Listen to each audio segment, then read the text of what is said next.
Bonjour à tous, c'est Nico de Mindfit Bruxelles, j'espère que vous allez bien. Ça fait un moment qu'on l'avait posté sur Instagram, on va vous faire découvrir l'invité mystère. L'invité mystère, mais c'est plutôt nous les invités aujourd'hui puisqu'on est chez lui, ça change un petit peu du cadre habituel. J'ai l'occasion déjà de vous présenter la personne avec qui je travaille depuis un moment, Monsieur Vasilis, et l'invité mystère, qui n'est pas l'invité du coup vu que c'est nous, Monsieur Kylian Hagen. Bonjour. Salut à tous les gars et bienvenue chez moi alors. Voilà, merci beaucoup. Bonjour à tous, j'espère que vous allez tous très bien. Petit message juste avant de commencer cette vidéo pour vous annoncer que nous venons de créer une nouvelle société qui s'appelle CF2S avec Victor Depasse. En quoi consiste cette société? Tout simplement des formations 100% en ligne qui aura pour but d'aider à améliorer les connaissances des kinés, des étudiants dans le domaine sportif et de la santé, des compétiteurs, athlètes compétiteurs et des coachs préparateurs physiques. Voilà. Si vous êtes intéressé, n'hésitez pas, tous les liens sont en description. Et moi, maintenant, je vous laisse à la vidéo. Bon visionnage, salut. Aujourd'hui, évidemment, ça va peut-être parler un petit peu musculation. Hein. Ça va être une discussion très sympa à ce niveau-là. Mais on est là également pour parler de la fameuse diète flexible. Donc, on va avoir l'occasion de la définir, savoir en quoi ça consiste, que sur le papier, ça va un petit peu du rêve aussi, la diète flexible. Pour la majorité d'entre nous, on sait que c'est un courant qui cartonne plutôt chez les diététiciens, parce que tu es diététicien aussi, mais avant ça, on va se présenter. Donc, un bref rappel d'abord sur Vas, et puis après, on passera sur Kylian. Vas, toujours une présentation, savoir un petit peu ce que tu fais comme d'habitude, hein, on sait très bien. Ok, je pense que ça peut être intéressant de parler un peu en termes de background, là où j'ai commencé à m'intéresser à la nutrition aujourd'hui, parce que ça va être pertinent par rapport à notre discussion du jour.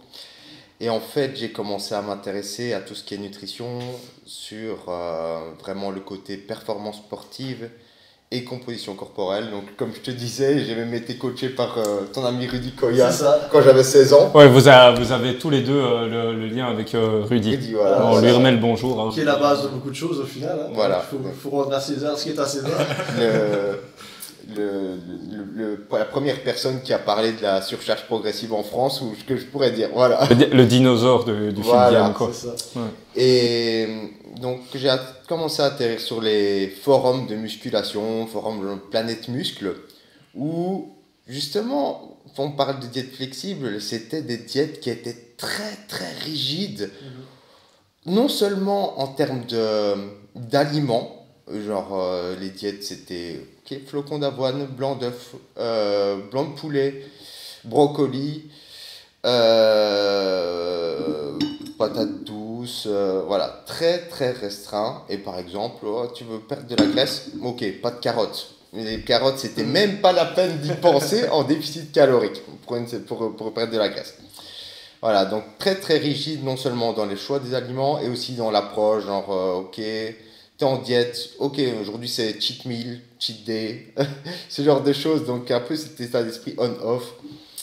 Et puis bon, au fur et à mesure, moi j'ai aussi évolué, les réseaux ont aussi évolué, on n'avait pas tout ce qu'on a maintenant. Beaucoup de flux d'informations. Voilà, puis j'ai aussi... les choses ont changé. Hein. Voilà, il y a eu puis moi aussi, il y a eu Super Physique où j'ai débarqué aussi sur ce côté-là. Et puis après, je me suis beaucoup dirigé sur tout ce qui est forum US, avec le forum de Lyle McDonald, où là j'ai notamment appris plus davantage cette approche flexible. Et donc voilà, j'ai testé aussi sur moi différentes approches. J'ai fait des compétitions aussi dans les sports de combat, donc je voyais bien évidemment que ce que je mangeais allait influencer sur mes performances sportives. Voilà, ça c'est pour le background. Et puis je me suis dirigé sur le côté professionnel sur la nutrition. J'ai fait la formation Mac Nutrition Uni en Angleterre. Et voilà, je suis aujourd'hui, au niveau de mon travail, 100% dans le milieu de la nutrition.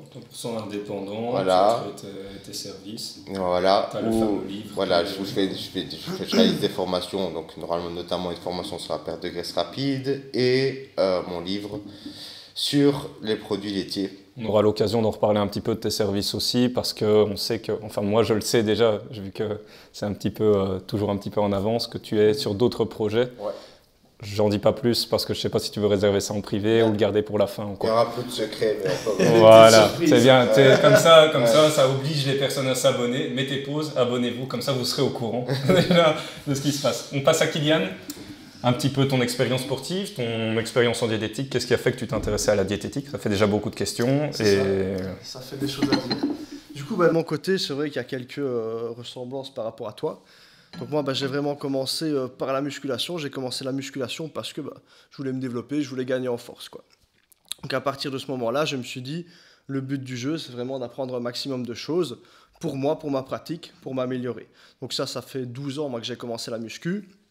Petit à petit, je me suis renseigné. Je suis passé évidemment par Superphysique aussi, que je connais très bien, que je crois qu'il est la base pour beaucoup de choses en muscu.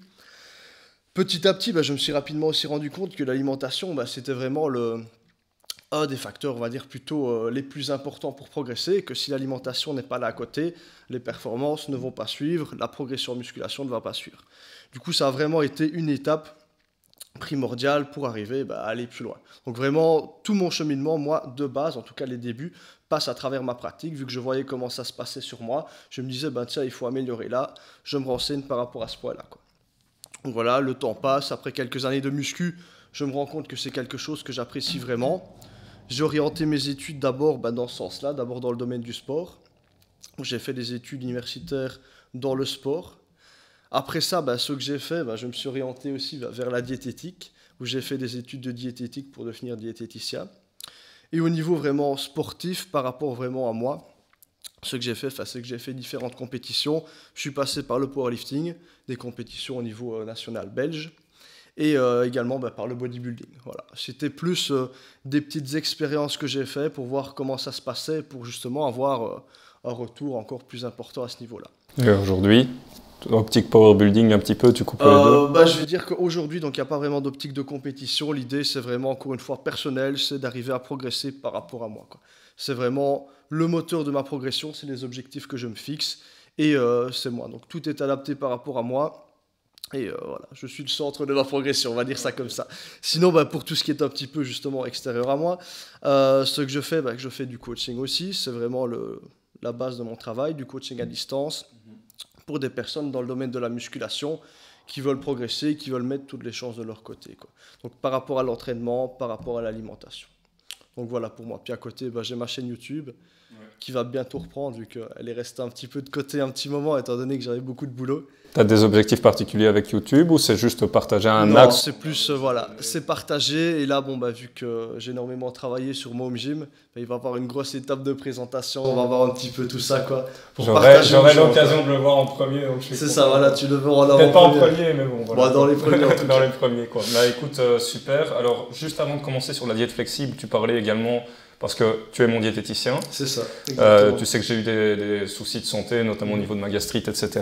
C'est ça. Donc tu parlais de musculation, mais la musculation est un terme très vaste. Et c'est un petit peu particulier aussi le kettlebell sport. On sait que c'est pas très connu en Belgique, donc tu sais que ça couple de la force et de l'endurance. Donc c'est pas juste s'attarder à musculation bodybuilding. En fait, tu es ouvert à plusieurs types. Donc en fait, ce qui se passe pour la partie vraiment entraînement, là on est d'accord qu'on est plus orienté musculation. Pour la partie diététique, ça va toucher à tout. C'est tout à fait possible que j'ai des gens qui me contactent plus par rapport à des pathologies ou quoi, ou éventuellement par des sports comme le tien qui est un peu plus particulier. Maintenant, par rapport au sport, on reste quand même focalisé principalement sur les sports de force. Je ne dis pas que je ne saurais pas faire une diète pour un marathonien ou quoi. Maintenant, c'est moi mon domaine, c'est pas ce que je préfère en tout cas. C'est plus axé sur les sports de force, que c'est du kettlebell, à la musculation, au bodybuilding, powerlifting, etc. Parfait, super. On va rentrer dans le vif du sujet, on va attaquer la diète flexible, les gars. Alors, avant toute chose, il faudrait savoir ce que c'est vraiment une diète flexible. Parce que je sais qu'il y a des personnes qui se renseignent. C'est que sur le papier, ça vend un petit peu du rêve. On va expliquer pourquoi aussi. Mais comment est-ce que vous définissez, enfin, ou plutôt, quelle serait la définition qu'on peut donner à la diète flexible? Et en quoi ça consiste? Qui commence? Vous allez sûrement compléter les propos si nécessaire. Interprétation. C'est ça. Tu commences et puis ça va. En gros, l'idée de la diète flexible, si on voulait vraiment donner la définition de base, quoi, sans aller dans les choses en profondeur, c'est que pour autant qu'on satisfasse à ces macros, que ce soit en termes de calories, de glucides, de protéines, de lipides, on est dans le bon. Donc qu'on ait consommé ces aliments-là avec des aliments entre guillemets sains, peu industrialisés, ou qu'on les consommé avec des aliments qui justement sont beaucoup plus industriels, des aliments qu'on conseillerait moins entre guillemets pour une bonne alimentation, on est bon. Donc tant qu'on satisfait à ces macros, on est entre guillemets dans les normes, quoi.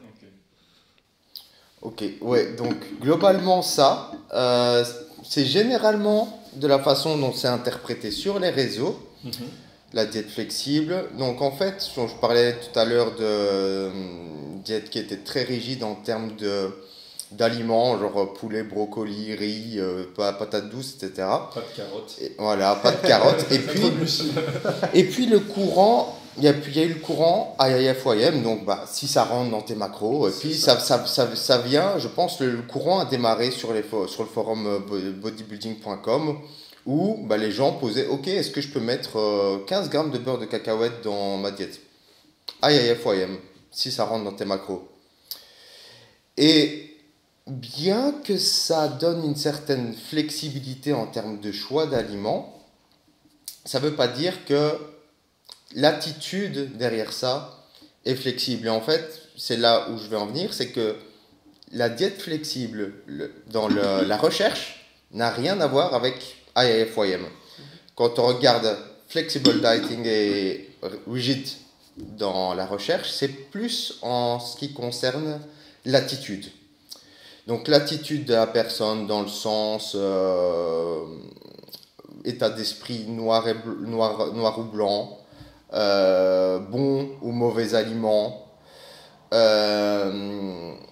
des périodes de restriction cognitive avec des périodes de suralimentation. Donc ça, ce serait par exemple quelque chose qui pourrait être qualifié de rigide, et à l'inverse d'un état d'esprit qui est plus flexible. Donc rien à voir. C'est-à-dire qu'on peut être tout à fait avoir une approche IIFYM, donc si ça rentre dans tes macros, mettre tout ce qu'on veut, voilà, tous les aliments qu'on veut, et être très rigide dans l'état d'esprit. C'est-à-dire qu'on voit des personnes dans ce courant qui ne savent pas se défaire de leur application MyFitnessPal, que s'ils n'ont pas les macros de leur pizza, où ils vont au restaurant, ils sont stressés, ou ok, on voit sur des groupes Facebook maintenant, oh, il me reste 5 grammes de prot et 7 grammes de lipides pour compléter mes macros, qu'est-ce que je dois manger? Qu'est-ce que ça va changer sur la journée? Tu vois, donc il n'y a pas du tout de flexibilité en termes d'état d'esprit, même si la personne peut intégrer tout ce qu'elle veut dans son alimentation. Donc toi, il y a clairement une dissociation en fait, d'un point de vue mental et d'un point de vue plan alimentaire. En fait, bien sûr, et comme c'est abordé dans la recherche, ça n'a rien à voir avec le macro tracking, avec MyFitnessPal ou quoi que ce soit dans les études, c'est plus avec l'état d'esprit. Et ce que je veux dire, c'est que on peut utiliser l'approche IIFYM est tout à fait rigide dans son approche, et c'est ce qu'on peut souvent voir, même si l'approche, on va en parler tout à l'heure, mais l'approche IIFYM n'est pas forcément mauvaise ou bonne. Ce qu'il y a, c'est que c'est un outil, et comme tout outil qui est low carb, le low fat, le jeûne intermittent, on peut être flexible ou rigide. Mais c'est-à-dire qu'on peut faire le jeûne intermittent et puis se dire ok, je dois absolument faire 16 heures et 30 minutes de jeûne, sinon ma journée est foutue. Tu vois, c'est la rigidité dans l'état d'esprit. Voilà. Ou le low carb, où il ne faut absolument pas dépasser 50 grammes de glucides, alors que le low carb peut être un outil. Ouais. Ça peut être un outil si une personne voit que ça lui arrange bien de diminuer ses glucides pour diminuer ses calories. Mais peut-être qu'un jour, elle va manger 100 grammes de glucides et puis l'autre jour 70 grammes.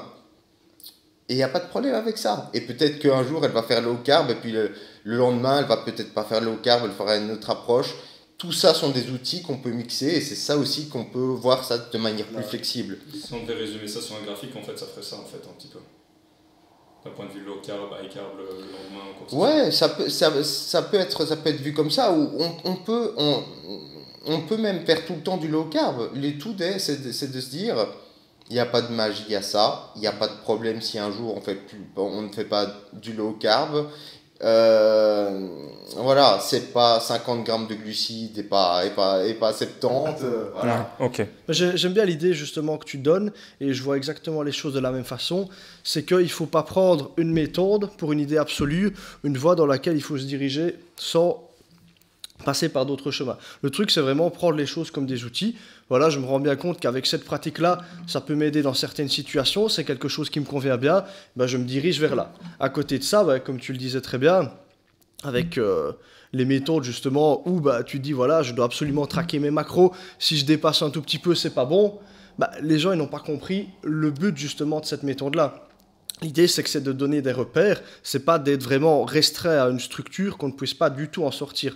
Donc il faut avoir sa structure de base, mais sur cette base-là, on va justement un petit peu construire, se diriger dans un sens, dans un autre, en fonction des besoins et en fonction de nous, quoi. C'est vraiment une adaptation personnelle et non un respect sans aucun écart d'une méthode plutôt qu'une autre, quoi. C'est pour ça qu'encore une fois, et c'est très simple à comprendre, il n'y a pas de méthode magique. On va suivre certaines petites choses, profiter d'autres choses. C'est comme les youtubeurs ou même les chercheurs. Il n'y en a pas un qui est parfait, qui va dire voilà, tout va fonctionner comme ça. L'idée des gens, bah, c'est voilà, d'avoir sur base de son expérience, aller piocher un petit peu chez un, un petit peu chez l'autre, et ensuite fabriquer justement sa façon de fonctionner à soi, quoi. Exactement. Il y a quelque chose qui m'a intéressé dans ce que tu as dit, enfin dans tout ce que vous avez dit, c'est qu'on parlait à un moment de bons et de mauvais aliments. Est-ce que fondamentalement, pour vous, ça existe le bon et le mauvais aliment? Je m'explique, souvent on dit « Ah mais le mauvais aliment, c'est la barre transformée ». Mais la barre transformée a été réalisée à partir de certains produits. Donc aujourd'hui, est-ce qu'on peut considérer qu'un chorizo, par exemple, alimentation transformée, c'est un mauvais aliment ou c'est un bon aliment? Qu'est-ce qu'on catégoriserait comme bon aliment et mauvais aliment? Parce qu'on a tendance souvent à catégoriser sans vraiment savoir quelle est la définition, parce qu'elle peut différer d'un individu à l'autre, de ce qui est bon et de ce qui est mauvais. C'est ça. Tu commences, je commence? Tu veux que j'y aille? Allez, j'y vais pour celui-là. Bon, pour moi, il n'y a pas de bon ou mauvais aliments. Ce qu'il y a, c'est que tu prenais l'exemple du chorizo ou du fromage, ou peu importe. On peut prendre la viande transformée, c'est que pour tout aliment, il y a des seuils d'effet. C'est-à-dire que il n'y a pas de bons ou de mauvais aliments, mais il y a des bonnes et des mauvaises diètes, des mauvais patterns alimentaires et des bons patterns alimentaires. C'est-à-dire que le chorizo, en soi, si tu manges 50 grammes de chorizo par semaine, pas de problème. Si ta diète est constituée de 200 grammes de chorizo tous les jours, peut-être que c'est pas terrible. Okay. Donc, c'est à voir plutôt en termes d'alimentation. Et comme je le dis toujours, l'alimentation, c'est toujours la somme de ses parties. Et il y a des seuils d'effet pour chaque aliment. Et il y a quelqu'un qui a dit justement sur mon groupe hier, et puis j'aime pas trop cette affirmation, c'est toujours l'excès est mauvais dans tout, et puis il faut voir un peu la modération. Oui, c'est vrai, mais le problème c'est que la modération pour les fruits et légumes, elle n'est pas la même que la modération pour le beurre, le chorizo et puis les chips, etc. Même si ces aliments que j'ai cités dernièrement, c'est aussi des aliments qui peuvent être intégrés dans une alimentation saine, mais pas dans la même mesure que des fruits et légumes. Donc, je dirais pas de bons ou mauvais aliments, juste des bons ou des mauvais patterns alimentaires, mais sachant que les fruits et légumes, si on fait une diète qui n'est rien que composée que de fruits et légumes, le pattern alimentaire est mauvais aussi, parce qu'on manque aussi d'autres choses. Okay. On a tellement déplacé de choses qui pouvaient être potentiellement bénéfiques que cette alimentation est mauvaise. Donc, c'est toujours une question de l'alimentation dans son ensemble, pour moi. Okay. Tu rejoins au final, je rejoins évidemment ce qu'il dit, mais ça rejoint aussi ce qu'on disait avant par rapport aux méthodes. Encore une fois, il n'y a pas des choses qui seront totalement mauvaises, d'autres totalement fausses. Le tout, ce sera d'aller piocher là où il faut, effectivement, dans certaines mesures. Comme par exemple, il y a certains aliments qu'on connaît tous qui sont plus axés, voilà, des aliments naturels, les fruits, les légumes, certains féculents, etc., qui vont être justement la base de l'alimentation. À côté de ça, on va pouvoir greffer effectivement sans souci quelques aliments plus industriels. Tout simplement parce que la base sera là, elle sera solide, les quantités ingérées d'aliments plus propres, on va dire, seront là. Donc sans souci, on peut se permettre d'avoir un petit peu des écarts, aller chercher un peu le chorizo de temps en temps. C'est pas ça qui va détruire toute la diète, quoi qu'il arrive. Donc il faut arriver justement à faire preuve de flexibilité. Et ça rejoint l'idée de la bonne diète flexible. On ne doit pas rester dans un carcan, on n'est pas restreint à se dire, voilà, si je veux progresser, surtout pas je dois manger ça, surtout pas je dois manger ça, je dois me contenter de manger ces aliments-là qui sont les aliments sains, entre guillemets, et qui, soi-disant, sont les meilleurs. Non, on peut se permettre certaines libertés. Comme on parlait aussi par rapport au macro, on n'est pas à 5 grammes de lipides près, on n'est pas à 10 grammes de protéines près. L'idée, c'est de vraiment voir sur la généralité ce que ça donne, quoi. Il n'y a pas de vérité absolue, tout est une question de pondération, de modération à tous les niveaux, quoi. Ok, très bien. On vient justement à certaines questions qu'on annoncera plus tard par rapport à ce que tu viens de dire. C'est principalement la deuxième sur le papier, donc forcément ça vend du rêve, hein, cette fameuse diète flexible. Pour qui cela pourrait convenir ou au contraire pour qui ça ne peut pas convenir. Dans certains cas peut-être une pathologie ou autre, évidemment je pense aux intolérances. Est-ce que quelqu'un... Tu parles de diète flexible de quel côté maintenant? Du côté plutôt état d'esprit ou plutôt IIF ou IM? La deuxième. État d'esprit? Non, ça c'est la première. Ah ouais, ok. Donc la diète flexible, restrictive alors. C'est ça. Du côté IIF ou IM. La mauvaise diète flexible. Qui n'est pas forcément mauvaise parce qui n'est pas bien adapté, on va dire. On peut être flexible dans cette approche aussi. Comme je dis, on peut utiliser macro tracking, intégrer différents aliments, ne pas voir ça à l'extrême, dans le sens où aussi dans cet état d'esprit IFOM, c'est aussi dans un spectre. C'est-à-dire qu'on peut voir des gars qui prennent ça à l'extrême et disent ok, il n'y a que les calories qui comptent et puis les protéines, donc je vais prendre mes shakes de whey et puis je vais compléter le reste avec des brownies et des Oreos. Il y en a eu, je pense qu'il y avait un bodybuilder qui était réputé à ce niveau-là, à l'époque, qui est décédé, je pense, qui avait un site internet très, très réputé. Mais pas de lien de causalité avec la diète. On va pas simplifier les choses. Hein. Mais il y avait des choses comme ça où en fait, lui, à l'époque, avait lancé, tant que vous rentrez dans vos calories journalières, c'était bon, mais sans prendre en compte les macros, par exemple. Ouais, donc généralement c'est ok, on prend en compte les protéines, et puis le reste, on complète les calories avec ce qu'on veut, et puis peut-être qu'on prend un multivitamine pour être sûr. C'est pour ça que ça rendait du rêve, voilà. En fait, tu vois. Voilà, donc tu disais, est-ce que ça peut convenir à tout le monde, ou est-ce que dans certains cas, forcément, disons que... Le côté, ça dépend comment on le prend, c'est-à-dire qu'on peut prendre ça un peu plus, de manière un peu plus raisonnable et puis même traquer les calories, traquer les macros et puis intégrer majoritairement, je vais dire, d'aliments peu transformés et puis intégrer une partie d'aliments qui sont un peu plus junk food dans son alimentation et de manière générale ça peut convenir. Ça dépend, c'est-à-dire que c'est l'adhésion qui va primer par rapport à ça. Okay. Donc, je n'ai pas vraiment de cas particulier où moi, je dirais que c'est l'adhésion qui prime. Donc, si ça convient à la personne, tant mieux. Tant mieux. Bah, pour ma part, du coup, ce qui va se passer par rapport à certaines intolérances, c'est que la diète, entre guillemets, qui est flexible, va gagner en restriction un petit peu de par les adhérences, de par les intolérances, tout simplement parce que la personne, effectivement, qui sait qu'elle va devoir retirer toute une catégorie d'aliments, va devoir la laisser sur le côté. C'est pas parce qu'elle est en diète flexible qu'elle devra plus se le permettre, en fonction, effectivement, de l'intolérance aussi, mais c'est tout à fait un outil qui peut être utilisé aussi sans souci. Le truc, c'est qu'effectivement, il y aura une structure qui sera peut-être un peu plus importante à tenir. Je pense par exemple dans le cas de diabétique, quoi. De diabétique, simplement, au niveau de tout ce qui est aliments glucidiques, au niveau du glucose et tout ça, il va peut-être pouvoir se permettre un peu moins de flexibilité sur certains aliments. Parce que lui, son insuline va réagir différemment, son corps va réagir différemment. Donc il va peut-être introduire moins d'aliments, il va travailler avec un peu plus de restrictions, mais il peut garder justement cette idée-là qu'il peut se permettre certains aliments qui ne sont peut-être pas vus comme les plus sains, les plus diététiques, et les inclure dans sa diète. Donc encore une fois, il peut se servir de cet outil-là, adapté à son cas, quoi. Tout est une question au final d'adaptation. On parlait d'intolérance.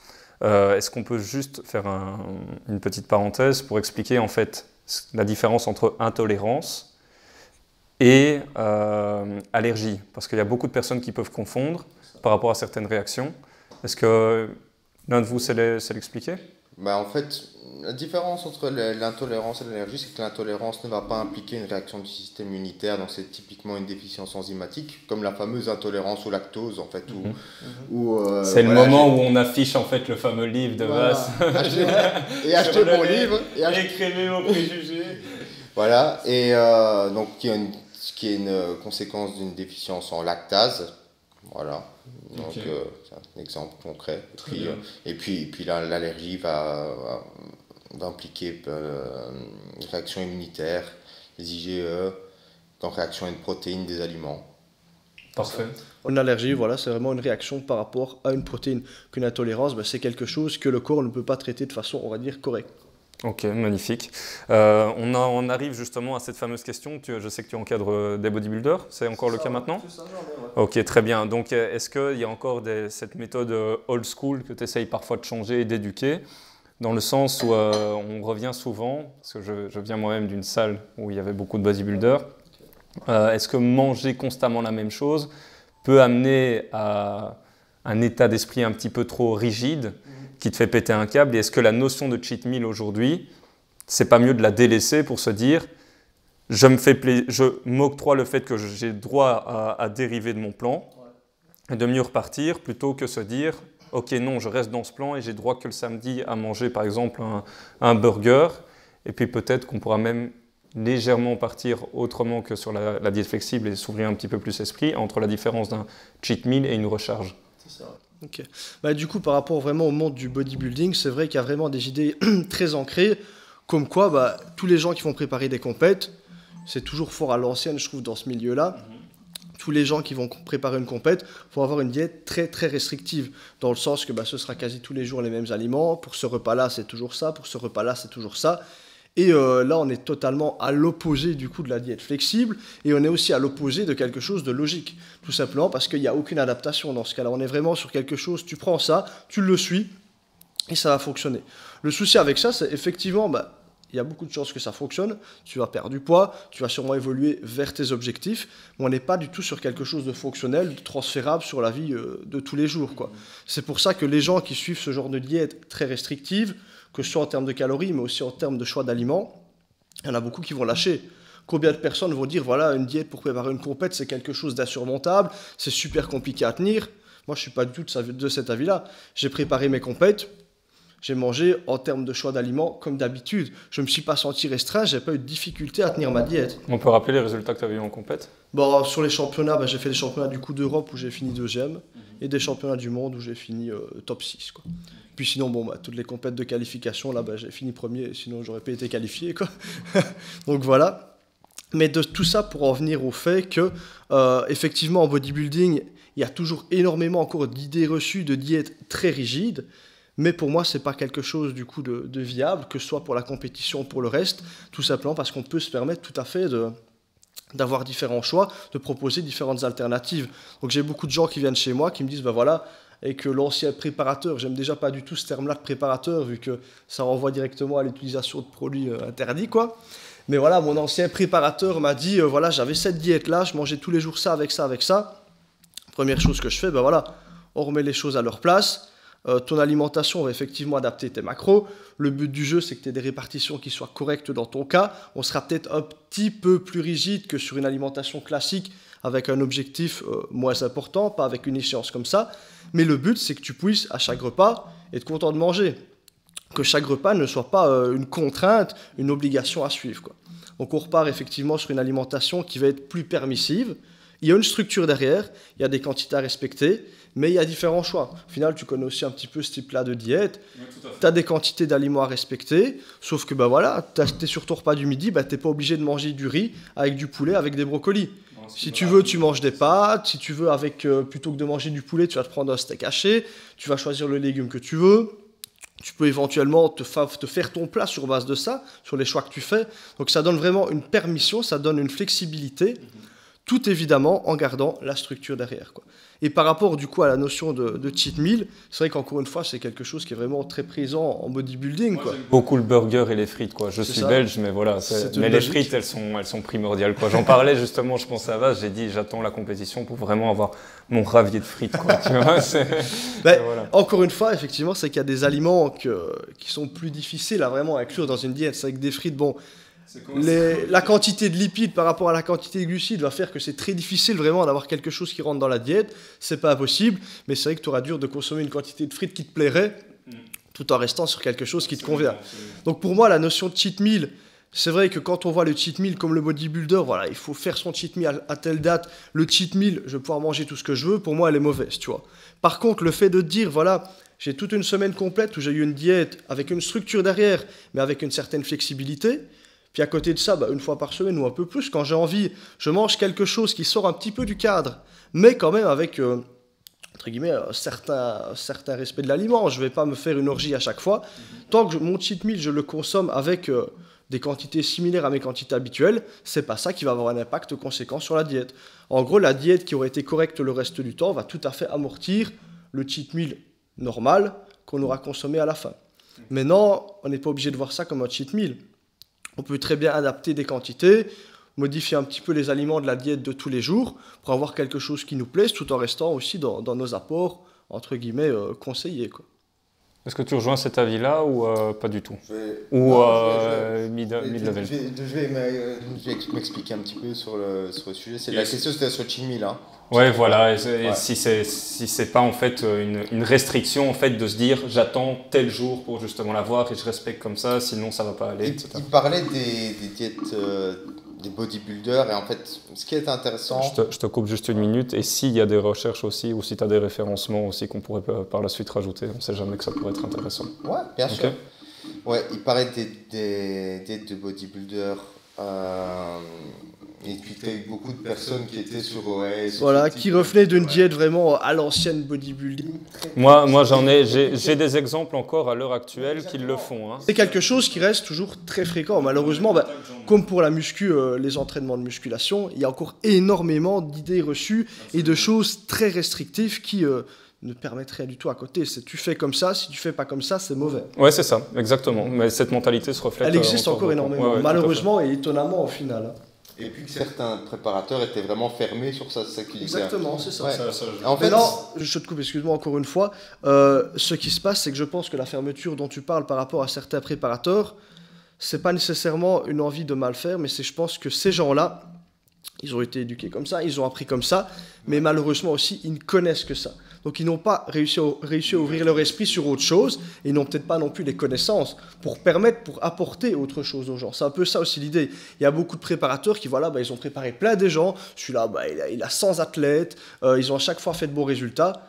Effectivement, si ça fait longtemps qu'il fait ça, il est connu dans le domaine, donc tout le monde se redirige vers lui, pas pour ses compétences, mais parce que ça fait longtemps qu'il est là, parce qu'il a déjà eu, entre guillemets, cette expérience-là. Mais malheureusement, ce n'est pas toujours des gens qui sont au goût du jour, qui ont réussi à s'adapter avec le temps. Il s'appuie peut-être aussi sur des résultats parce qu'il a eu un ou deux bodybuilders, en gros, ça a marché sur eux. On rejoint tout à fait l'idée des dogmes et des idées reçues. C'est exactement ce domaine-là. Et je pense qu'il y en a beaucoup qui ne sont certainement pas ouverts à d'autres choses parce qu'ils se basent sur la tradition. Et puis il y a beaucoup de sports, c'est comme ça, la boxe c'est comme ça, et puis le bodybuilding, voilà. La tradition c'est Arnold Schwarzenegger a fait ça avec telle façon, pourquoi on changerait? C'est ça. Ça a fonctionné, ça fonctionne, pourquoi on changerait? Et c'est vrai, c'est-à-dire qu'on peut avoir des résultats avec un meal plan qui est tout à fait rigide, etc. En termes de composition corporelle. Et ça, il n'y a personne qui le dénie. Mais le truc, c'est est-ce que tu vas pouvoir y adhérer? Et le problème, c'est quand on regarde quand on se focalise sur des personnes. Elle bouge et elle fait du son. Merci, pas grave, ce sera coupé. Ok. T'inquiète. Et le problème quand on se focalise sur des personnes qui ont réussi, c'est qu'on fait face au biais du survivant. Donc on se focalise uniquement sur ceux qui ont réussi et puis on ne voit pas tous ceux qui ont abandonné à côté. Si on se focalise sur Arnold Schwarzenegger, oui, il a réussi, combien ont échoué à côté avec peut-être la même méthode qu'il a utilisée? Et oui, les champions sont les personnes les plus dedicated. Et du coup... on revient de l'adhésion quelque ouais, part. voilà. Et puis, la majorité des gens vont probablement pas adhérer à ce genre de choses. Et pour en venir au cheat meal, on en revient à cette notion d'état d'esprit rigide. Parce que c'est encore une fois voir les choses de manière noir ou blanc. C'est-à-dire que je suis à la diète et puis, bah, c'est le week-end et puis, cheat meal, triche. Et il y a un mot qui est intéressant que tu as dit tout à l'heure qui est, ouais, on peut légèrement dévier du plan. Mais si le fait de pouvoir sortir et manger quelque chose de différent fait partie de ton plan, c'est pas dévier du plan, tu vois. Et il n'y a plus cette notion de triche. Et c'est pour ça que j'ai trouvé ça très intéressant dès que j'étais sur les forums de Lyle McDonald, c'est que le mot cheat meal était interdit. C'était free meal, c'était repas libre parce que tu allais manger quelque chose de différent que tu mangeais habituellement, tu allais faire une occasion sociale, tu allais profiter, tu allais pas compter, mais ce n'était pas de la triche. Ça faisait tout simplement partie du process. Mais ça, je trouve que c'est très important. Et peut-être que le lendemain, tu vas peut-être manger un peu moins ou pas, en fonction de tes sensations. Donc c'est ça aussi la flexibilité. Et quelque chose de très rigide, ce serait se dire, ok, je vais manger, là j'ai trop mangé, demain je vais faire 1h30 de cardio, même si je déteste ça, pour me punir. Ça, ce serait quelque chose qui est très rigide. Et tu parlais de la recherche. Cet état d'esprit rigide, quand les personnes, donc quand on fait des essais et que ces personnes sont screenées à la baseline de l'étude, donc on interroge ces personnes pour évaluer leur degré de restriction. Les personnes avec une plus grosse rigidité sont les personnes qui reprennent le plus de poids après l'intervention. Donc voilà, c'est des choses comme ça. Et donc je pense que c'est important de voir ça dans le process. Donc le free meal dans le process. Évidemment, quand tu parlais de compétition de bodybuilding, c'est différent. C'est différent. Je pose déjà la question, retiens ce que tu dis, parce que tu as encadré bodybuilding, tu m'encadres moi, qui diffère complètement, mais toi tu as encadré aussi un champion de Belgique de CrossFit. Ouais, je ne sais pas si on peut citer son nom, mais voilà, c'est pour dire à quel point il y a de l'adaptation constamment par rapport aux diététiciens. Ouais, mais je veux dire, c'est que dans le côté compétition de bodybuilding, c'est qu'on a une échéance. Et peut-être que 2 semaines avant sa compétition de bodybuilding, on ne va pas aller manger en extérieur. Mais ça ne fait pas partie de l'état d'esprit. C'est juste une sorte d'adaptation qui est momentanée pendant la période de compétition. Et puis, voilà. Mais ça ne représente pas les choses pour la majorité de la population, où le free meal doit faire partie du process. Voilà. Et le free meal, ça peut être, ok, il y a quelqu'un, je vais citer une personne, Gabriela, qui est une amie, qui fait partie de mon groupe aussi, sa méthode est assez intéressante, c'est que, par exemple, elle adore les pizzas type napolitaine, vous voyez, un peu avec une grosse croûte, etc. Mais peut-être si elle est en déficit calorique, elle va aller manger sa pizza napolitaine, mais juste, elle va pas prendre la pizza la plus calorique. Elle va prendre une pizza avec juste une base tomate et puis des légumes, et puis ça va lui faire quand même super plaisir. Elle aura passé un bon moment avec ses proches. Et en période de maintenance, ou en léger surplus pour prendre du muscle, là, il y a plus de possibilités. Et je pense, là, on est vraiment sur une bonne notion de flexibilité. Et même quand on est dans une restriction calorique, ça reste suffisamment flexible. Ouais. Voilà. Tout à fait. Pas besoin de complémenter. Une petite chose, c'est qu'au final, l'idée, c'est de trouver une diète en fonction des objectifs, en fonction des échéances si on a. qui va permettre d'éviter les frustrations. Parce que vraiment, ce qui va bloquer un résultat, que ce soit une perte de poids, une préparation d'une compétition ou même une prise de muscle, c'est le fait de pouvoir tenir sa diète plus ou moins longtemps. Quelqu'un qui va justement envisager les choses sur le moyen ou le long terme, il est obligé de passer automatiquement par une alimentation, un programme d'entraînement dans lequel il se sent bien. Sinon, après X temps, il va le lâcher parce que ça ne lui convient pas. Il y a des frustrations qui sont installées. Donc, automatiquement, petit à petit, ça s'accumule. Et puis, à un moment donné, il va avoir une compensation qui va être là pour, voilà, j'ai mangé strict pendant X temps. Là, j'en peux plus, je me lâche. Je fais de la merde, vraiment de la grosse merde. Donc, l'idée, c'est vraiment d'arriver à avoir une diète dans laquelle on se sent bien, avec une certaine flexibilité, avec une certaine adaptation par rapport à soi-même, qui, justement, sur le long terme, va permettre d'être suivi sans créer toutes ces frustrations-là. Et sans se dire, là, je suis au régime. C'est pas ça l'idée. L'idée, c'est de se trouver, voilà, là, j'ai ma diète, je sais ce que je mange, j'apprécie ce que je mange, je peux modifier quand j'en ai envie, j'ai un repas en famille, je vais le faire, je vois des amis, je peux le faire, seulement respectant certaines petites règles, certains petits principes qui vont permettre d'éviter de trop sortir du cadre aussi. En gros, on rejoint encore l'idée de la structure qu'il doit y avoir derrière. Magnifique. On parlait également de MyFitnessPal tantôt. MyFitnessPal qui, je pense, est un outil. Maintenant, j'aimerais avoir votre avis sur MyFitnessPal, peut-être vite décrire ce que c'est, parce que je sais que, voilà, à un moment, on en entendait parler beaucoup plus. Est-ce que MyFitnessPal est un outil infaillible selon vous, ou cela reste juste un outil intéressant, et surtout, dans un cas où on a tendance à traquer un petit peu tout ce qu'on mange, on ne sait pas toujours faire face à l'imprévu. Un restaurant qui sort, dans quel cas on peut éventuellement mesurer avec MyFitnessPal ou autre. Mais peut-être d'abord juste expliquer en quoi consiste l'application et savoir un petit peu votre avis par rapport à ça. Ouais, donc MyFitnessPal, c'est une application parmi tant d'autres de tracking. Donc je pense que c'est la plus connue. Ouais. Et où on peut encoder, c'est les aliments que l'on mange, et puis on va avoir les calories et les macronutriments. Voilà, tout simplement. Et donc la question par rapport à MyFitnessPal, c'était... Dans le cas par exemple où, voilà, moi je sais que j'ai un plan à suivre avec une certaine flexibilité. Et si à un moment on me dit, ouais Nico, il est 20h, on rentrera qu'à 22h, viens on fait un resto. Je sais pas si ça rentre dans les macros ou quoi que ce soit. Ouais. Donc déjà MyFitnessPal, je pense que c'est un excellent outil pour... les personnes qui n'ont aucune idée des calories qui se trouvent dans les aliments, et des calories et des macronutriments qui sont dans les aliments. Et ça ne veut pas dire que ces personnes doivent forcément traquer sur une longue durée.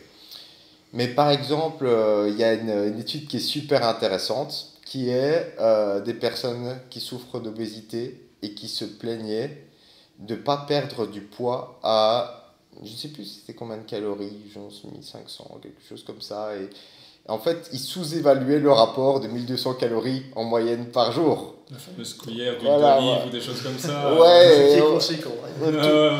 Toutes sortes de choses. Et puis la poignée de chips qu'on n'a pas compté, etc. Parce que c'est très bien que tu... Donc, ils sous-évaluaient le rapport et ils surévaluaient leurs dépenses. Donc, la raison pour laquelle ils ne perdaient pas de poids. Et c'est typiquement, on entend, oh non, c'est mon métabolisme. Ouais, mais généralement, c'est plutôt sous... Tu as fait plusieurs posts sur le métabolisme. Voilà, donc cette étude est super intéressante. Et donc, qu'est-ce que je voulais dire ? Oui, donc pour traquer je pense que c'est bien pour une personne pour qu'elle se rende compte des calories qu'il y a dans les aliments. Et puis, ça peut être simplement traquer pendant quelques jours. Ok, je ne savais pas qu'il y avait autant de calories dans ce biscuit, ce paquet de chips, etc. Simplement pour se rendre compte. Et ça ne veut pas dire que cet aliment est forcément interdit. J'ai une petite anecdote là-dessus. C'était par rapport à un client qui me disait « Ouais, je ne perds pas de poids ». Et donc, on sait qu'en tant que coach sportif, j'en profite également là-dessus. Parce que tu es coach sportif, tu es diététicien, ou coach en nutrition. Oui, voilà, pardon, nutritionniste, excuse-moi. C'est que en tant que coach, tu peux proposer les services de quelqu'un d'autre ou des conseils apparemment de base, mais il est interdit, je pense, de réaliser des plans de nutrition. C'est interdit, et de toute façon, quand on voit à quel point la nutrition est complexe, c'est quelque chose de toute façon que je ne fais pas. Mais pour les coachs sportifs ou ceux qui veulent se renseigner là-dessus, ça demande des formations supplémentaires. Donc pour en revenir là-dessus, c'était un client qui me disait « mais je ne comprends pas, moi j'aime bien le chocolat, mais je prends juste un petit chocolat comme ça et je ne perds pas de poids ». Je dis 1, et puis après on est passé de 1 ou 2, tu sais, dans la discussion. Je regarde et je dis « mais montre-moi une fois » parce que je me branche chez lui, montre-moi un petit peu ce que tu as comme chocolat. Moi, comme un débile, je me dis « ouais, il prend le petit carré de chocolat, donc le problème doit être ailleurs ». Et il me montre quoi? Il me montre, tu sais, l'espèce de petite bouchée Côte d'Or là. Je vois plus de 300 calories dans un bazar comme ça. Wow. Et je dis, t'en prends combien ça? Ouais, à mon avis, 300 c'est beaucoup. C'est beaucoup, je surestime, mais on était quand même au-delà de 200. C'était en fait l'espèce de gros praliné, tu sais, Côte d'Or. Mais voilà, il me fait, mais c'est tout petit, c'est comme ça. Ouais, ah ouais, c'était stock quoi. Il me fait, mais c'est tout petit, regarde, ça fait ça. Donc si indirectement tu imagines qu'il y a peu de calories parce que c'est en termes de taille, c'est un petit aliment, on est mal barre. Parce que quand tu regardes, je pense que dans 100 grammes d'huile d'olive, par exemple, je crois qu'on est presque à 1000 calories. Je crois qu'on est à 900. Voilà. Donc imaginons un petit peu quand tu fais ça avec ta bouteille d'huile d'olive, imagine 2 secondes tu fais ça, tu sais pas combien tu as versé. Tu vois? Je suis d'une famille grecque, je sais ce que c'est. Hein. Oui, toi t'exagères sur l'huile. Ouais. Donc effectivement, c'est parfois difficile et ça demande parfois aussi une éducation quelque part. C'est revoir un petit peu ce qu'on pensait qui était juste. Ça, ce qui se passe, c'est le souci des aliments plus industrialisés, c'est qu'il y a une perte de repère par rapport à la taille de l'aliment, les calories qu'il y a dedans, et surtout par rapport à la satiété que ces calories-là vont apporter, quoi. Donc c'est vrai que les gens, effectivement, l'intérêt des applications comme MyFitnessPal, c'est qu'ils vont pouvoir retrouver un petit peu des repères. C'est pourquoi il ne faut pas prendre ça comme, voilà, tous les jours, je dois absolument encoder tout ce que je mange. Mais justement, tiens, ça c'est un nouvel aliment, je ne sais pas trop ce qu'il y a dedans, je vais voir un petit peu. Et ils prennent leurs repères comme ça pour construire petit à petit leurs habitudes. Donc il faut plus s'en servir comme un outil. Encore une fois, on rejoint aussi cette idée-là comme un outil plutôt qu'une ligne. Voilà, il faut tout le temps suivre, tout le temps encoder tout ce que je mange, quoi. Parce que dans ce cas-là, c'est impossible. Ouais, donc, ouais, ça. Et puis, la personne peut voir quelques, je vais pas dire problème, quelques déficiences qu'il pourrait y avoir dans son alimentation. On dit, tiens, je consomme 2500 calories, ce qui est plus ou moins pas mal, mais je suis qu'à 50 grammes de protéines par jour. Bon, mais tiens, je vais regarder un petit peu dans quels aliments il y a des protéines, et puis pour en manger un petit peu plus. Donc, c'est un outil, je pense, pour déjà voir un petit peu où la personne se situe, que la personne se rende compte en termes de calories, qu'elle se rend compte en termes de macronutriments, où elle se situe dans son alimentation. Et ça peut être aussi un outil quand une personne a un objectif précis. Donc voilà, pendant 8 semaines, je vais faire donc j'étais en maintenance et puis je traquais pas mes macronutriments et puis je mangeais globalement de manière intuitive et puis je me maintenais très bien. Mais pendant 8 semaines, je vais traquer mes macros parce que voilà, je suis en déficit et puis ça m'arrange bien comme ça parce que j'ai une alimentation qui est très variée et ce système me plaît bien et ça me permet de maximiser mon adhésion. Mais comme tu as dit, là où le tracking devient super rigide, c'est non, je vais pas aller dans ce restaurant parce qu'il n'y a pas les macros affichés sur ma pizza. Donc, en fait, ça peut poser un problème social aussi. Imagine, tu es en groupe et on te propose de manière instinctive, instantanée, ok, viens, on va au resto.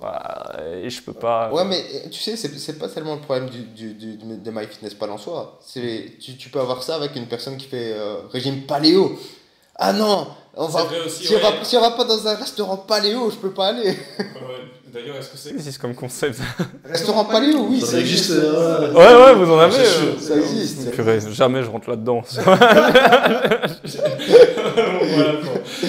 ok, très bien. Donc, oui, en fait, c'est pas tellement exclusif au tracking, c'est à tous les cultes alimentaires un petit peu. Oui, qu'on revient au fameux gourou. Hein. Voilà, donc je dis quelle que soit l'approche qui est utilisée, c'est trouver la flexibilité. Même si on traque, le restaurant doit pouvoir être inclus dans le truc. Et puis on peut estimer ou ne pas estimer, et puis pas compter cette journée-là. Voilà, c'est... Super. Si tu pars sur une base alimentaire correcte, que voilà, tu as ta structure tout au long de la semaine ou quoi, C'est pas parce que tu as un resto qui vient s'intercaler là que ça va tout détruire, quoi. C'est ça l'idée. Ouais, en fait, c'est toujours, voilà, il y a le plan de base avec différentes propositions. Qui reste permissif dans une certaine mesure. Et à côté de ça, le petit écart qui peut être là, parce que voilà, ça fait partie de la vie, c'est les choses qui nous permettent aussi d'être bien, sans devoir automatiquement le traquer et être ultra précis dessus. Voilà, ça fait partie un peu de la marge de tolérance, la tolérance que tu peux t'imposer, c'est ça. Et tolérance qui évolue en fonction des objectifs que tu as, évidemment, tu vois. Si tu as une compétition avec une échéance, comme tu disais tantôt, la tolérance, elle se modifie parce que elle est moins présente. On va devoir justement faire un peu plus attention, c'est juste ça, en fonction des objectifs. La chose importante aussi, c'est que la personne comprenne pourquoi elle réussit. C'est-à-dire que si une personne, on lui dit « Ok, fais le régime paléo », ok, elle fait le régime paléo, ça fonctionne bien pour elle parce qu'évidemment, elle perd du poids, elle est en déficit calorique, mais elle ne sait pas que la raison. Elle, c'est paléo. Et si elle remange du pain ou n'importe quoi, du gluten ou que sais-je, elle va reprendre du poids. Donc, elle va dire « Ok, il ne faut pas que j'aille au restaurant pendant... » Donc, non, il faut que la personne comprenne que chaque approche... Le dénominateur commun, c'est déjà le déficit calorique. Et puis, bien évidemment, il n'y a pas que ça qui compte. Mais faut que ce soit pas... faut que la personne comprenne que ce ne soit pas le paléo en soi qui a créé quelque chose de... Oui, on a souvent tendance, en fait, on en revient souvent à ça dans nos podcasts sur la nutrition, à idéaliser, en fait, un plan alimentaire particulier. Je ne sais pas si on peut dire plan alimentaire, mais plutôt un régime particulier, un régime alimentaire, en se disant, ça a fonctionné sur moi, tu vas voir, c'est fantastique, etc. etc. Ouais, c'est important. Et justement, je n'aime pas trop parler d'anecdotes sur moi, mais puis je vais le faire là. Mais parlons-en, tu es la star aujourd'hui avec voilà. Donc là, moi, je suis en déficit calorique, j'utilise l'approche de jeûne intermittent. Je te suis, je te suis. Bon, la première chose, c'est que ma durée de jeûne, elle n'est pas du tout rigide. C'est-à-dire que peut-être que je vais juste sauter un repas, donc simplement sauter le petit déjeuner, ou je vais prolonger mon jeûne en fonction de ma fin de la journée. Je fais juste un aparté. On a parlé du jeûne, donc n'hésitez pas à vous rendre aussi sur la chaîne pour mettre en place le jeûne. Regardez le podcast et n'hésitez pas à nous laisser un petit commentaire aussi. On les visionne et on y répondra. Voilà. Donc, beaucoup de flexibilité sur ça, parce que le problème dans toute approche, c'est que, ok, tu vas faire un jeûne de 16h30 parce que l'autophagie commence à partir de là. La personne ne sait pas pourquoi elle réussit. Donc, si elle n'arrive pas à ces 16h30 de jeûne, ok, c'est un échec. Et puis, peut-être qu'elle va se dire, ma journée est foutue. Voilà.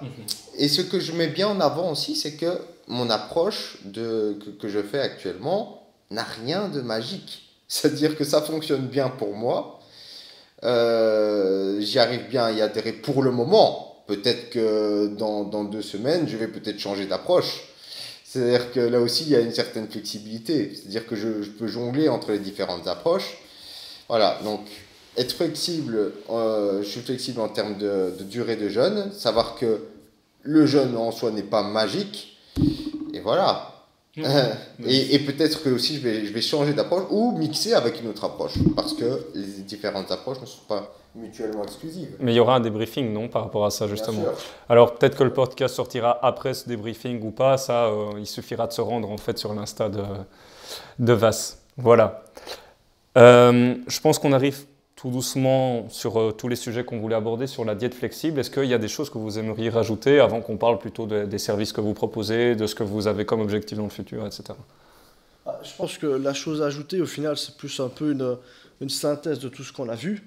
C'est que l'idée, c'est qu'il faut savoir s'adapter en fonction de soi, tout en ayant à côté sa structure. C'est vraiment ça l'idée. Si on part sur une structure qui est bien là, qui impose les bases, et qu'à côté de ça, on se permet certaines petites choses à côté, justement pour éviter toutes les frustrations, on arrive à trouver ce qui nous convient. Comme on l'a dit plusieurs fois, il n'y a pas une diète qui est magique, c'est pas celle-là qui fonctionne mieux que celle-là ou celle-là qui fonctionne moins bien, c'est juste on va aller piocher un outil par-ci, un outil par-là. Moi ça me convient quand je travaille comme ça, donc je fonctionne comme ça, c'est une question d'adaptation. Je pense qu'une fois qu'on a réussi à trouver sa structure, dans ton cas ton programme par exemple, c'est ça ta structure, tu vois. C'est la base justement sur laquelle tu te bases, c'est ça. Donc une fois qu'on a trouvé sa structure, on va réussir à aller piocher un peu par-ci par-là, pour créer son équilibre. Voilà, c'est ça l'idée. Il faut trouver son équilibre, il n'y a pas de méthode magique. Il faut arriver à trouver ce qui nous convient pour durer dans le temps, vu que c'est ça qu'on recherche, quoi. Ouais. C'est ça.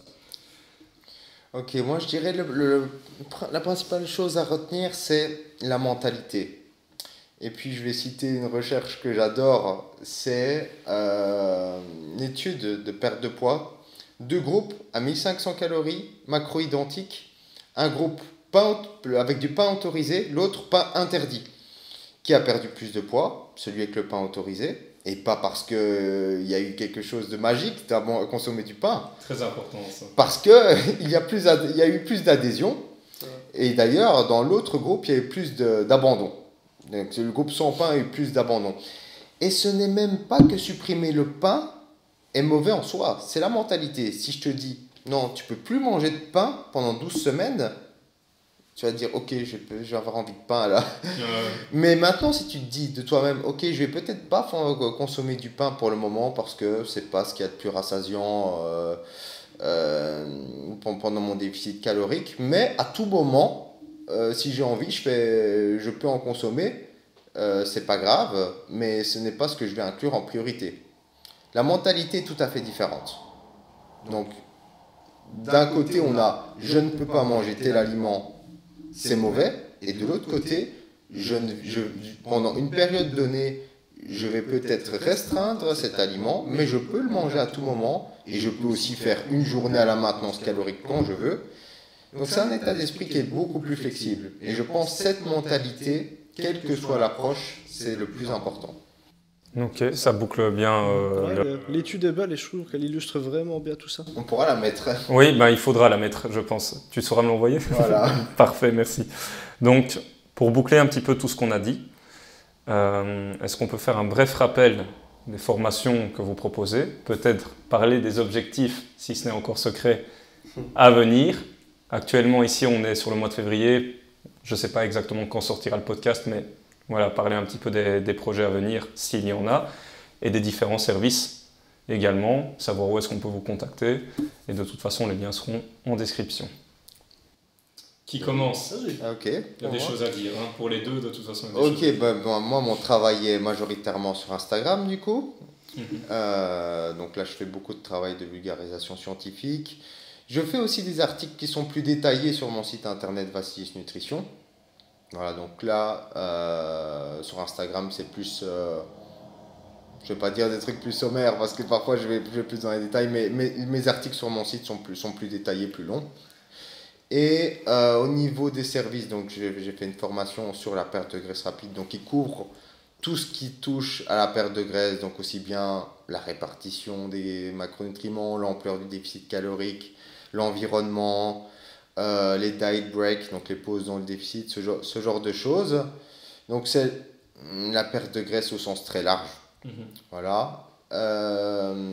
Et j'ai fait aussi un livre sur les produits laitiers. Et tu as une newsletter. Ouais, une newsletter qui fait partie de mon site. Voilà. Et pour les prochains projets, donc j'ai quelques formations en tête, mais j'en dirai plus très prochainement. Peut-être qu'il y aura déjà des choses au moment du podcast, mais ça va. Mais il y aura l'annonce via Instagram de toute façon. De toute façon. Ok. Voilà. Très bien. Moi, de mon côté, mon travail, c'est de permettre aux gens d'atteindre leurs objectifs, quoi. Donc, peu importe l'objectif, que ce soit autour de la musculation et tout ça, surtout des sports de force, comme on l'a dit, je vais encadrer la personne, je vais m'adapter, justement, on revient sur l'adaptation à elle, et je vais vraiment personnaliser l'approche pour qu'elle puisse atteindre ses objectifs de la façon la plus pertinente possible, la meilleure, quoi. Donc, en fait, l'idée, c'est que, voilà, que ce soit pour un suivi entraînement, un suivi alimentation ou les deux, je vais me baser sur la personne, on va vraiment avoir tout un ensemble d'informations que je vais prendre sur elle pour ajuster les programmes et pour l'accompagner durant tout le temps jusqu'à l'atteinte de ses objectifs, quoi. Donc c'est des suivis que je fais à distance principalement, éventuellement qui peuvent se faire aussi en consultation. Et là, en visio, ça peut se faire aussi pour les personnes qui habitent plus loin mais qui veulent une consultation. Et pour ça, tout passe par mon site, donc c'est kilianhagen.be. Il y a moyen de me contacter, il y a toutes les explications là-dessus, quoi. Donc ça, c'est vraiment mon travail, c'est là-dessus que je t'accompagne, quoi. Que j'accompagne des gens, comme j'ai dit, dans tous les domaines de la force, quoi, peu importe les objectifs. Et à côté de ça, j'ai ma chaîne YouTube que je vais bientôt reprendre pour justement un petit peu présenter tout ce qui est en rapport avec mon home gym que je viens de finaliser ici. Et reprendre les vidéos aussi sur la musculation pour... Donc certains déjà sujets de vidéo. Ouais, il y a déjà plusieurs sujets, donc je peux déjà les teaser éventuellement. Tiens, j'ai juste une question en fait. Oui, avant le teasing. C'est ça. Est-ce que tu les écris ou tu les fais à l'arrache en fait? Non, en fait, moi, toutes mes vidéos, et je travaille toujours comme ça, moi j'aime bien ce qui est clair, simple et précis. Donc en fait, tout ce que je vais dire dans mes vidéos, donc j'ai un sujet, je trouve mon sujet. Je vais d'abord réfléchir de mon côté, on va aborder cette partie-là du sujet, on va l'aborder de telle façon. Ensuite, j'écris tout mon texte. J'écris tout mon texte, comme ça, les mots que j'utilise, je les ai pesés et j'ai choisi, je vais dire cette chose-là de telle façon. Le but du jeu, c'est que les gens qui vont regarder la vidéo, ils arrivent sur la vidéo elle va pas être longue, mais ils vont avoir directement accès à l'information, ils vont la comprendre et ils vont pouvoir l'utiliser. Et ça rejoint un petit peu aussi l'idée de mes suivis. Le but du jeu, c'est de faire aussi gagner du temps aux gens. Donc en gros, ils ne vont pas avoir besoin nécessairement de faire des recherches de leur côté, d'approfondir certains sujets. Je m'en occupe pour eux, je leur apporte vraiment les clés pour atteindre les résultats. Et eux, de leur côté, ils n'ont qu'entre guillemets à suivre le chemin, évidemment, tout en restant éveillés à tout ça, pour comprendre les choses et plus tard, pouvoir le faire, eux, de leur côté, quoi. Donc en gros, ce que j'essaie vraiment, c'est d'apporter les clés aux gens pour les éveiller, leur permettre d'atteindre leurs objectifs, que ce soit à travers les vidéos, que là du coup on est sur quelque chose de plus général, ou à travers les suivis, que là on est sur du 100% personnalisé, quoi. Concernant le teasing. Pour le teasing, comme j'ai dit, il y aura le home gym. Et je prépare aussi une vidéo que je trouve vraiment super pertinente et dont on parle beaucoup trop peu par rapport au sujet de la récupération et plus précisément du sommeil. Donc en gros, cette vidéo-là sur le sommeil... Je rigole parce que c'était un sujet sur lequel on avait envie de créer une formation avec Victor Depasse et peut-être quelqu'un d'autre aussi.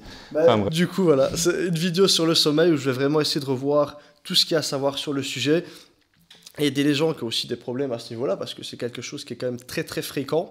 C'est banalisé, mais c'est très important. Exactement. Mais aussi, surtout, remettre en avant l'importance que ça a. Simplement parce que... pour progresser, on est d'accord qu'il y a besoin de faire des actions, il y a besoin de faire des choses qui vont nous permettre d'avancer vers nos objectifs. Mais là, le sommeil, on est sur quelque chose qui est, on va dire, presque passif, et qui justement peut nous permettre d'évoluer tout autant ou presque que toutes les autres actions qu'on a fait tout au long de la journée. Donc c'est ça que je trouve que c'est important de remettre ça vraiment au centre de la table, pour en discuter et pour pouvoir permettre aux gens d'optimiser aussi cette partie-là, quoi. Voilà. On parle souvent entraînement-alimentation, sauf qu'on oublie beaucoup la récupération et plus précisément le sommeil, quoi. En fait, c'est ça. S'il y avait une base au niveau de la pyramide, en fait, le premier besoin serait le sommeil, ensuite la nutrition et seulement ensuite l'entraînement. C'est ça. Et c'est ça qu'on dit, c'est qu'évidemment, l'entraînement est important pour atteindre ses objectifs en termes de compétition ou autre physique.